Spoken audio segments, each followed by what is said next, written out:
Bet tas personažas ir tas charakteris atitiktų. Bet turi vykti sinergija. Žaidimas prasideda jau pasirinkime.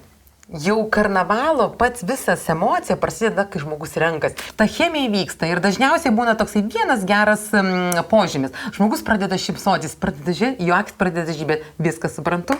Pataikėm. Yra tokių žmonių, kurie labai sudėtingai eina į tai ir jiems atrodo kaip vos ne vestuvių šventė. Tada jau tenka pasakyti, žmonės atsipalaiduokit, tai yra tiesiog šventė. Balius. Balius, ta prasme, tai yra žaidimas, tai nėra kažkas wow. Ir tada taip kitą kartą būna pasako, rimtai. Sako, taigi galėsiu kitą kostiumą užsidėti, bet kartais iš tikrųjų tenka pasakyti, kad nuimkite svarbą nuo to momento, čia ne vestuvinis kostiumas, čia tiesiog tai yra žaidimas.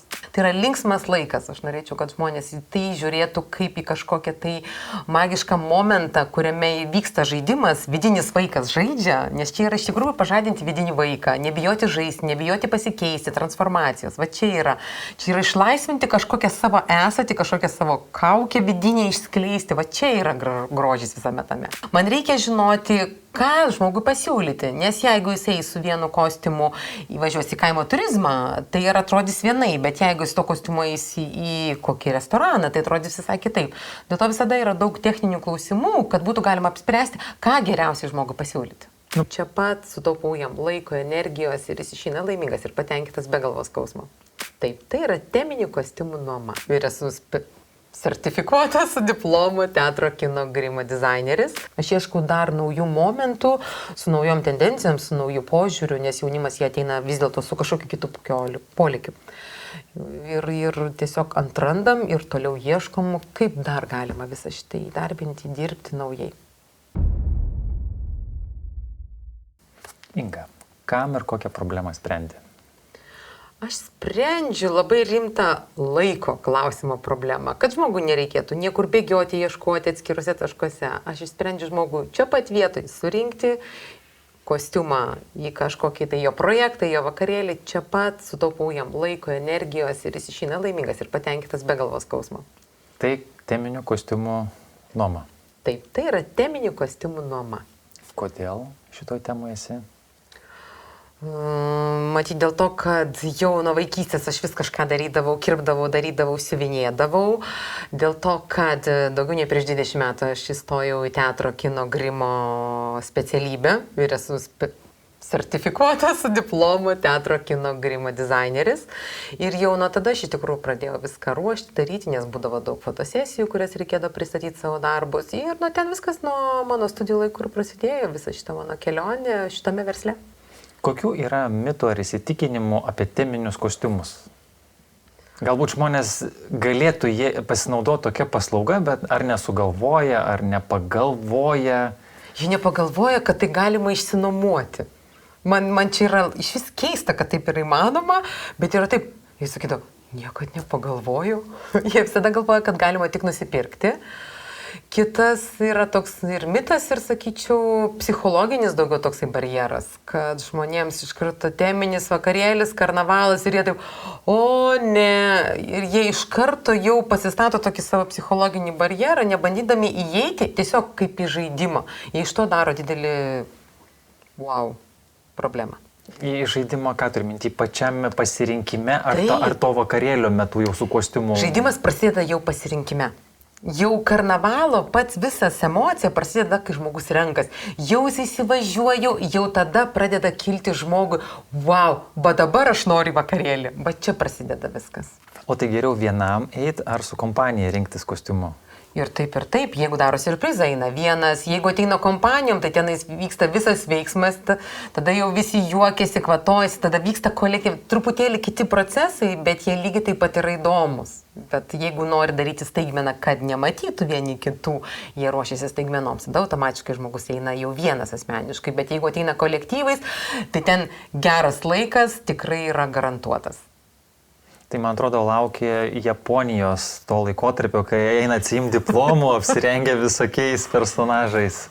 Nu taip, čia būtų gal mano svajonė, kad būtų tuščias kada nors, kai sako, naujiems metams būna viskas iššluota, nei vieno kostiumo nėra, bet kostiumų yra tiek daug, kad nežinau, kaip tokiai svajonė įgyvendinti, bet iš esmės tai yra linksmas laikas. Aš norėčiau, kad žmonės į tai žiūrėtų kaip į kažkokią tai magišką momentą, kuriame vyksta žaidimas, vidinis vaikas žaidžia, nes čia yra iš tikrųjų pažadinti vidinį vaiką, nebijoti žaisti, nebijoti pasikeisti, transformacijos. Va čia yra išlaisvinti kažkokią savo esatį, kažkokią savo kaukę vidinę išskleisti. Va čia yra grožis visame tame. Tai gerai, renkantis kostiumai, ką reikėtų atsižvelgti žmogui? Ar bent jau ką rekomenduoja, kokios tavo tokio patarimų būna? Kai pas mane ateina žmonės, iš tikrųjų, čia yra labai geras klausimas, kai ateina žmonės, visada klausiu, vieta, kokioje erdvėje, maždaug koks kolektyvas ar draugai, tarp kurių galimi visokie tokie smulkus ir geri bairiai. Ne dėl to, kad aš smalsiai moteriškė, o dėl to, kad man reikia žinoti, ką žmogui pasiūlyti, nes jeigu jisai su vienu kostiumu įvažiuos į kaimo turizmą, tai ir atrodys vienai, bet jeigu jis to kostiumo eis į kokį restoraną, tai atrodys visai kitaip. Dėl to visada yra daug techninių klausimų, kad būtų galima apspręsti, ką geriausiai žmogui pasiūlyti. Ir mes turėsim klubo gimtadienį. Taip. Ir reikės apsirengti. Turiu vaidmenį, netgi man išrinko ginklininkas. Aš neturiu žalio supratimo. Ten vis tiek greičiausiai reikės kažkokį senovinį jau. Ne. Senovinė yra... Galima ir Čiubakos man ten užvilk kostiumą ir būsiu.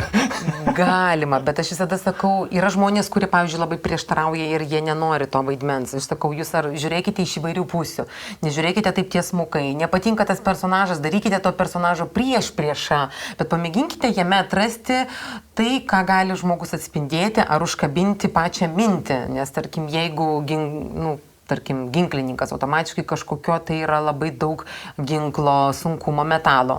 Aš tokio neturiu. Reikia parako kvepalų susirasti. Bet yra kažkokie bet yra akcentai, kuriuos galima būtų apžaisti. Man reikia išsipurvinti, reiškia, iš polo.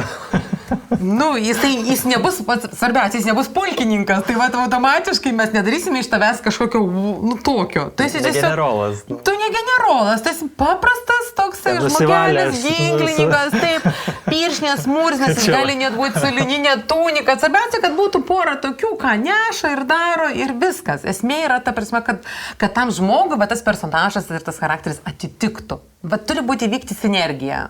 Tai reiškia, biškai ir psichologijos vaidmenį atlieki, kad padedi pagal žmogų parinkti rūbą, ar jis čia jau jo reikalai? Gerai skanuoji.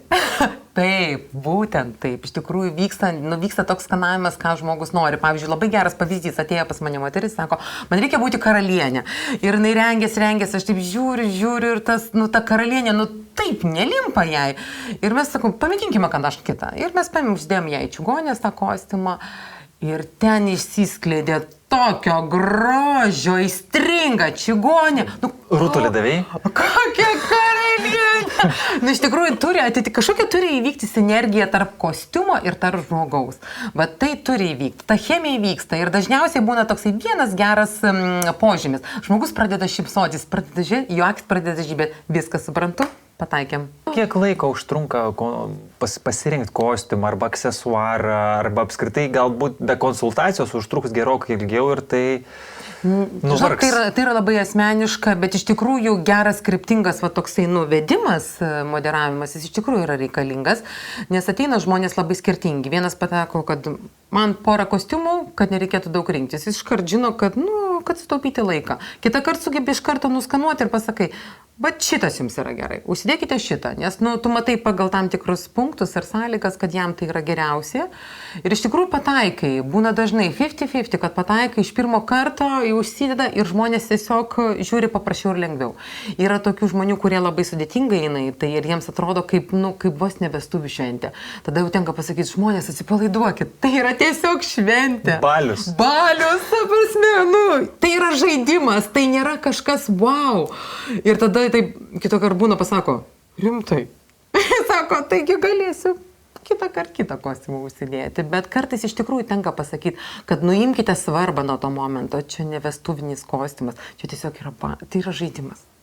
Kaip manai, kodėl verta apskritai teminius daryti vakarėlius arba tos renginius versus nu, pasidėjom ir kažką pavartojom ir išsiskirstėm?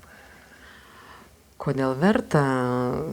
Nu, vis dėlto gyvenimas ir taip kitą kartą yra pilkas. Ir tame visame galima atrasti labai daug įdomaus žaidimo, veiksmo, tokios atrakcijos ir pamatyti ne tik save, bet ir kolegą. Kitam amplua, ne? Kitam amplua iš kitos perspektyvos ir būna, wow, geras, niekad nepagalvojau, kad, nu, va taip. Ir žmogus, kai jisai užsideda tą kostiumą, jis kaip ir pasijunta, nu, ne tai, kad jisai truputėlį leidžia savo kitą kartą daugiau. Į personažą įeina, jis atsipalaiduoja, jisai pamato kažkokius kitokius dalykus. Ne taip, kaip įprastai, pagal tą pačią seną vagą atėjom, nu, maždaug kultūringi pokalbį ir visą kitą. Čia yra žaidimas, kuris iš tikrųjų nuspalvina gyvenimą kitomis spalvomis. Tai čia kalbant apie verslo vakarėlius, o kaip su asmeniniam šventėm? Ar čia tas pats galioja kontingentas? Nu, asmeniniam šventėm irgi yra tas pats. Tik tiek, kad su asmeniniam šventėm galbūt visko yra, nu, tai yra labiau žmonės pažįsta vieni kitus. Ten gali būti jau daugiau kitokių barių, bet iš esmės tai yra labai panašu. Aišku, verslo srityje, kai yra tai kolektyvai, vakarėliai, žmonės turi vis tiek, nu, prisilaiko tam tikrų momentų, bet teminiai kostiumai, teminės kažkokios tai akcentai, detalės, jie padeda greičiau nuimti tą kažkokį tai įsitempimo momentą, perėjimą, kažkokį tai tokį vaizdą. Žodžiu, jeigu yra intrigų darbe, reikia teminio baliaus. Gerai idėja. Užskaitau. Jeigu turite intrigų darbe, ateikite pas mumis. Geras, reikia užsirašyti. Taip. Kodėl tu? Kodėl atei pas jūs? Nes ar jūs vienintelį rinkoje, kurie turit kostiumų?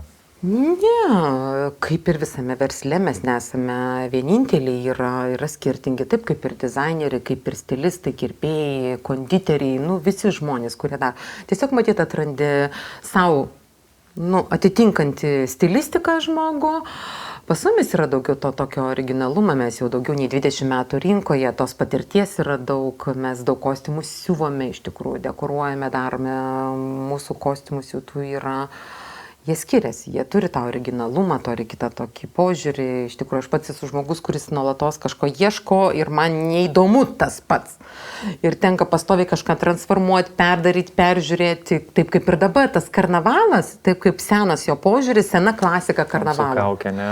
Taip, nu, taip pasme, seksi vienuolė, nu, ten koks Čipolinas, Buratinas ir taip toliau. Jie keičiasi, ateina nauja karta, ateina naujas požiūris. Nu, ir aš suprantu, kad vėl ateina nauja banga, į kurią aš turiu vėl važiuoti, vadinasi, tenka vėl tyrinėti rinką, vėl žiūri, vėl, į ką viskas keičiasi. Nes tuo pačiu mes kaip ir formuojame visą šitą rinką, nes žmogus ateina pas ją ir mes jam siūlome.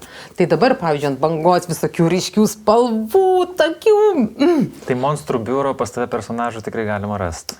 Nesirengia, žinau, kažkaip ne ant bangos buvo tas monstrų biuras, nežinau, praėjo jisai kažkaip. Nu, jis neužkabina, va taip kaip ir su filmais. Vienus dalykus Lietuva užeina, o kiti vis dėlto kažkaip ateina ir nepasilieka pas mumis. Mes tokia šalis, kur suprantam, unikalūs mes tie lietuviai. Kame? Kame? Žodžiu, mes tokie gabus, išradingi, aktyvus labai esame. Nu, aš su kelionėmis pamačiau iš tikrųjų, kokie mes esame įdomus lietuviai. Tai pavyzdžiui, kostiumo tema, ką dažniausiai renkasi? Gal yra dėsningumai, kur tau pavyksta pataikyti, nes vėlgi tu turi turėti asortimentą. Dėsningumas yra, kas liečia vyrai moteris. Tas dėsningumas yra vyrai mėgsta praktiškai. Nu, kad taip, nu, pavyzdžiui, vyrai labai mėgsta vienuolių kostiumų. Užsidėjo, jie turi du efektus. Su gobtuvu, be gobtuvo, paslaptingas, nepaslaptingas, diržaus ir iš ant to čia pasikėliau. Kapšelį pasikabinau. Kapšelį pasikabinau, iš močiutės rožančių pasėmiau ir jie patenkinti ir jie laimingi. Nu, va čia yra toks numeris 1, kuris iš tikrųjų nesensta per daug metų. Moteris vis dėlto, jos nori ir atrodyti ir gražiai, nesvarbu.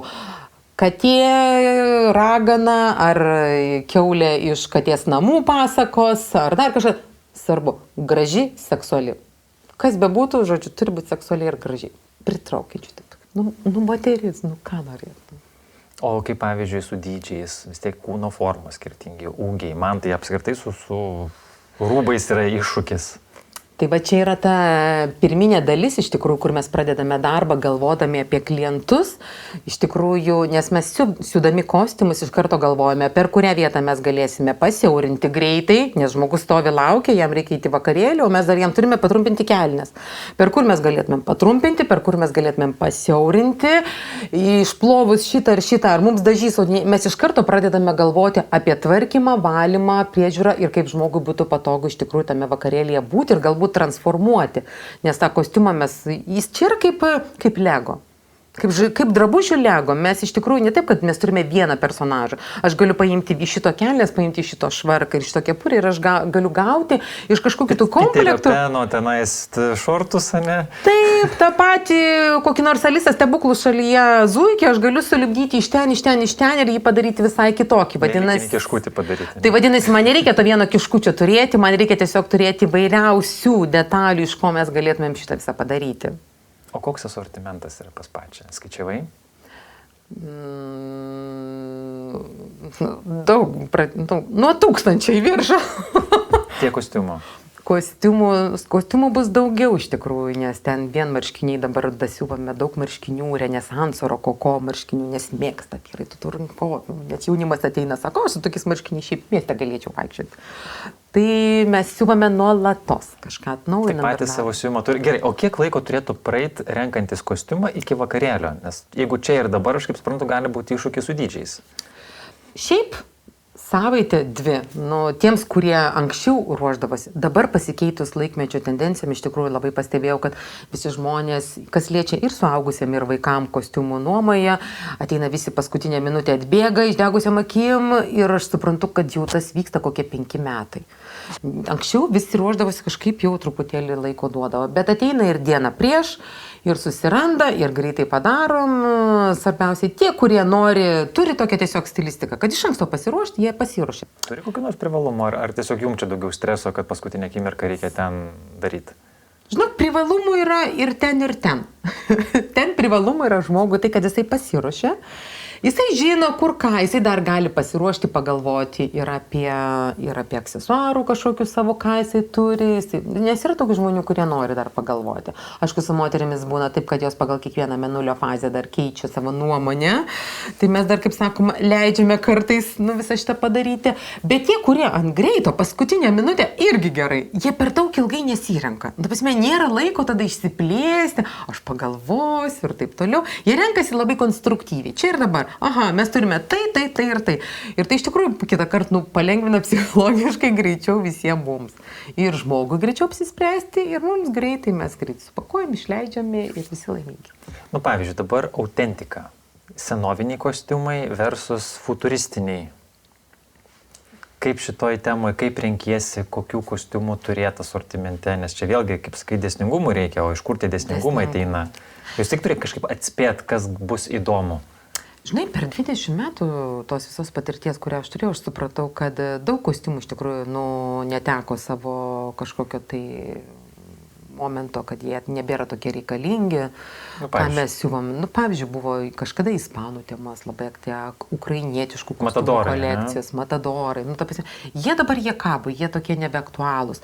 Nors, tarkim, retro tema, jinai kaip ir yra, tik jinai pastoviai yra perkeičiama. Tai jeigu pradžioje buvo mafija, paskui ten Peaky Blinders, bet jinai išlieka savo aktualiai. Tai tarkim, rokoko, renesansas, jie kaip buvo savo madoje, jie taip ir liko. Bet jie nekinta, jie nesikeičia, nes rokoko jis yra istorinis drabužis žmogaus ir jisai nesikeičia. Ispanai dabar jie gali būti pavadinami kitaip. Sakys, dabar reikia atsinešti ispanišką vakarienę ir atsineškite vieną gėlytę ir jiems užteks. Bet jau renesanse, neatsinešti tos vienos gėlytės, tai istorinis kostiumas vis dėlto aš supratau, kad aš noriu toliau jį po truputį dar vis gilinti, daryti ir man įdomu. Nauja tema futuristinė, taip, tas toksai ryškios, neonas, šviesos, futuristiniai temos, tokios ateities, kosminės, taip, jos dabar ateina į tendenciją, nežinau, kiek jos išliks, bet aš manau, kad tai yra ateities tema. Tai turi dar to Veiderio. Žinok, dar tas Veideris netoks įdomus, kaip taip atrodo. Daugiau iššūkis yra toks trigerinis taškas ir jeigu pasako, kažkas neoninės ir dar šviečiantis ir visi tai peržiūri galvoja, ką gali, ryškus akiniai, maikutė Ir visiems baigėsi fantazija, net ir nesiniai kalbėjome su renginio organizatoriais, iš tikrųjų šita tema, jinai tokia ir žmonėm, ir organizatoriams yra. Kur neoną įdėti? Nu taip, kur įdėti. Tai dabar sėdžiu ir galvoju, kaip pasiūti kostiumus, kur įdėti neoną, kad galėčiau ir plauti, ir valyti, ir tvarkyti, ir daryti. Tai žodžiu, labai daug. Ir dar turi išviesti. Jis dar turi išviesti, ir dar žmogui turi būti patogu, ir dar jo nenutrenkti kuriai nors vietoj. Čia kaip keistuolių teatro, tenais pirmieji kostiumai buvo tarp lempučių, kai ten 20 dar eina. Taip, bet kai pradedi gilintis, atrandi, kad XIX amžiaus vidury ar pabaigoje buvo toksai mokslininkas, kuris jau darė šviečiančius kostiumus ir aš taip sėdžiu ir galvoju, tai mes toli nenuėjome. O kas tau yra įdomus? Kokie klientai? Man yra įdomus tokie, kurie iš tikrųjų nebijo ir drąsiai fantazuoja. Nu, bet belia kaip. Bet jie žaidžia ir su jais įdomu kurti tą kažkokį, uždedam šitą, davai. Ir visi juokės ir tame yra toks iš tikrųjų, malonumas, kad dažnai klientai pasako, sako, geras čia pas jumis darbas, pastoviai juokas, pastoviai daug vitamino C. Čia gal pačios temperamentas toks, savybės tokios. Žinok, ne tik tais mano, ta prasme, kitą kartą, ne visadagi turi tos geros nuotaikos, bet kai ateina ir pradeda, pavyzdžiui, arba kompanija, arba kokia nors, šiaip žmogus linksmas ir jie patys pradeda juoktis iš savęs. Jie rengiasi, jie juokiasi, užsideda kokį hipių peruką ir o geras, sako, kaip senelis mano jaunystėje. Supranti, iškart vyksta tas toksai žaidimas, kuriame yra labai malonu. O koks aksesuarų pasirinkimas? Nes rūbas, tai suprantu, čia jau kaip ir įrėmina, bet aksesuarai turi labai didelę įtaką, kaip atrodys.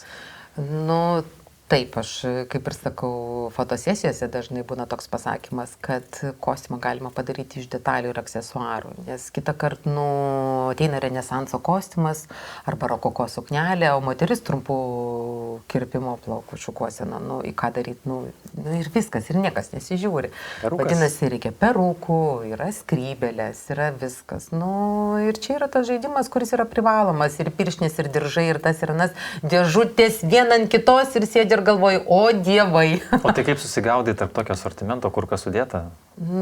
Tenka rūšiuoti. Šiuo metu mūsų spinta jau traška pagal siūlės visas. Jau, kaip sakoma, mes ruošiamės, tikiuosi, į kitą erdvę, nes reikia labai. Reikia naujų erdvių, nes naujom tendencijoms, naujais projektais ir naujom idėjom, kurios iš tikrųjų ateina ir tame pačiame BNI būnant. Tai jau bręstame naujiems pokyčiams. Ir aš tikiuosi, kad labai sėkmingiems. Aš pažįstu. O jeigu sugadino arba ištepė, higienos klausimai, kaip šituo klausimu, gal yra kažkokių baimių ir dėl ko galbūt nesirenka kostiumo arba to teminio vakarėlio? Taip, čia yra toksai momentas, kur dažnai žmogus klausia. Iš tikrųjų, ypatingai tie, kurie ateina pirmą kartą, sako, o jeigu aš ištepsiu, o jeigu ten dar kažkas... Kondicija gali būti visokia, ne būtent pačio žmogaus. Taip, iš tikrųjų jau įpratau skanuoti ir pasižiūriu, jeigu ateina labai jaunas jaunimėlis ir jie ieško kažkokio kostiumo, aš iš karto klausiu, sakau, jaunuolį, sakau, kaip, koks balius, kaip ką, gal iš tikrųjų jums paprasčiau yra nusipirkti kažkokį pigesnį tą patį kinietišką variantą arba kažkokią detalę ir nebijoti dėl to, kad jūs ją pamesite ar sugadinsite. Ir jie iš karto supranta, kur kas, arba sako, kad ne, viskas gerai, mes ten ramiai su draugais sodyboje būsim ir taip toliau, bet kadangi mes, svarbiausia, sakau, nesivoliokite tepaluose, nes tepalų mes negalime išimti. Dažnai plyšimas būna, jeigu būna plyšimas, tai būna per siūles, vyrai, aš nežinau, ką jie dar, špagatus tikriausiai, nes būna vis dažnai plyšimas būtent tik toj vietoj. Tai viskas yra padaroma. O kai žmonės ateina, jie ateina vis dėlto pasiima švarų tvarkingą kostiumą, jie kažkaip santykis būna truputėlį kitas. Aš manau, čia yra ir žmonių sąmoningumas. Man dar toks klausimas. Kvapas. Būna iš pavalymo arba dar kažkokio, yra kažkoks kvapas kostiumo ar ne? Kai tu išsiplauni namuose skalbinius, ar yra kažkoks kvapas? Ten valyklos, galbūt kažkaip kitaip valot. Ne, mes valome paprastuoju būdu, tik tiesiog mes jau žinome, kas su kuo jautriai reaguoja, nes yra, pavyzdžiui, tokie kostiumai, kur mes žinome, kad prieš plaudami ir valydami, kodėl kitą kartą sakom, kad mes plauname, jūs nieko nedarykite, bet žinome, kad tam tikras detalės reikia atskirti, dėl to, kad viena detalė dažo ir kad nesudažytų viso kostiumo, arba yra labai jautrus ant lyginimo, arba dar kažko. Tai iš esmės yra apie tai, o kostiumus mes valome patys, dėl to, kad valyklos mūsų nepriima, nes mes turime labai daug dekoruotų dalykų, o dekoruotus dalykus valyklos nepriima.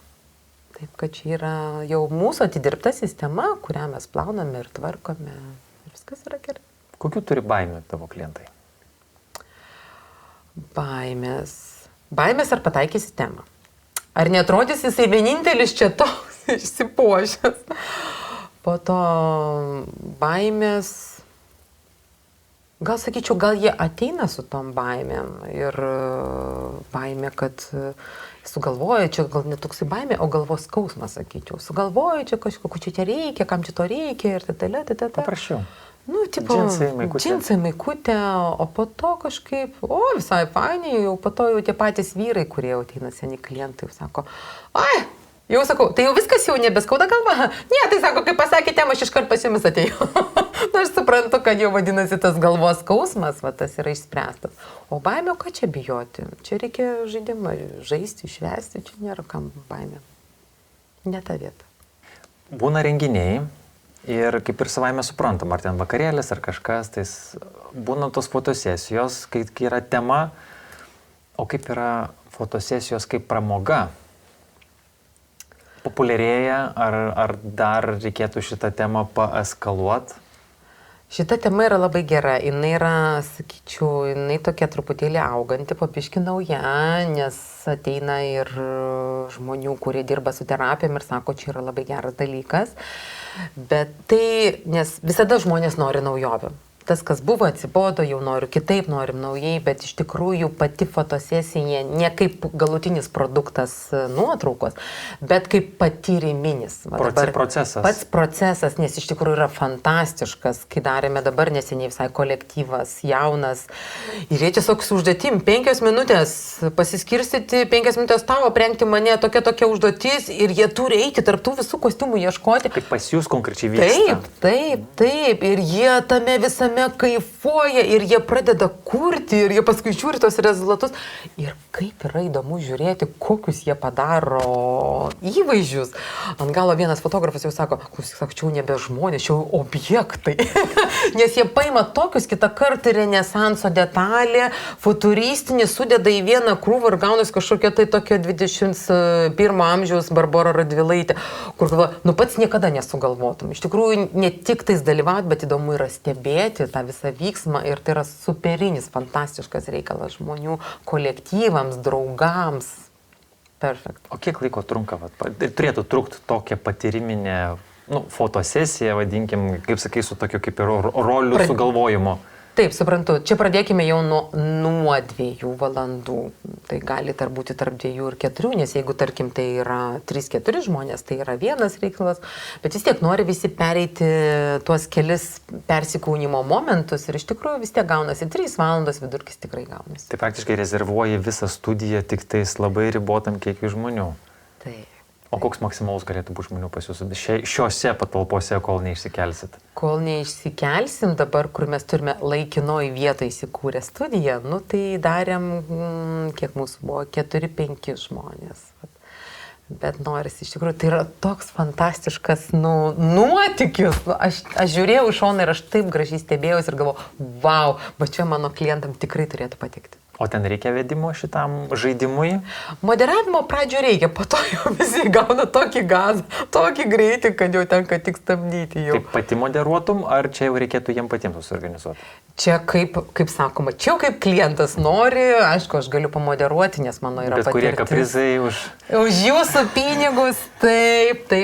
Bet mano, tarkim, paskutinis mano, kuris buvo dalykas, tai aš savo pati pasistačiau tokį tikslą, kad aš nelysiu ir nesikišiu taip, kaip žmonės rengia. Aš leisiu jiems duodama yra užduotis ir jie patys. Jie tiesiog turi krūva prikabinta daug drabužių, detalių, darykite, ką norit. Ir man buvo tiesiog pačiai eksperimentinis momentas žiūrėti, ką jie daro ir matyti, kur iš tikrųjų yra įdomumas žmonėms. Ir va čia yra tas įdomumas, kai jie gali kurti ir daryti stilistikų, va, kiek nori. Ko norėtum? Ko ieškai? Ko aš ieškau?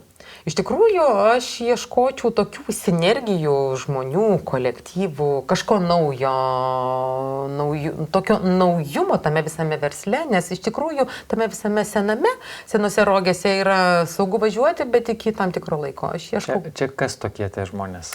Kas tokie tie žmonės? Galbūt iš tikrųjų ir fotografai, kuriems įdomios yra va tokios fotosesijos, kurie įdomiai tokius dalykus daro. Galbūt ieškau tokių žmonių, kurie ieško savo kolektyvams, savo darbuotojams kažkokių įdomių dalykų. Tai čia jau HR greičiausiai. Čia tikriausiai HR, toks labai mandras žodis, HR. Human resources. Taip, aš kūrybininkas, aš kai ne marketingo atstovas, tai man taip.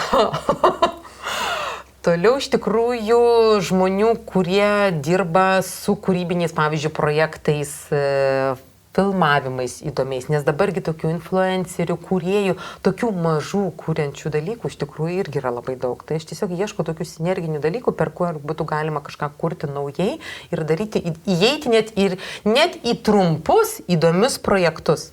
Net į tokius trumpus. Bet čia ne apie kiną kalbė.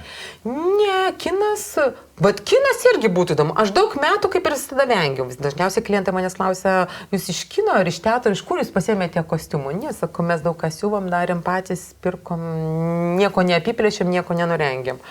Bet galvoju, ateina laikas, gal vis dėlto iš tikrųjų reiktų paieškoti to kažkokiu tai sąlyčio taškų su kinu ir su filmavimu. Įrangos įdarbinimu, tos nuomos.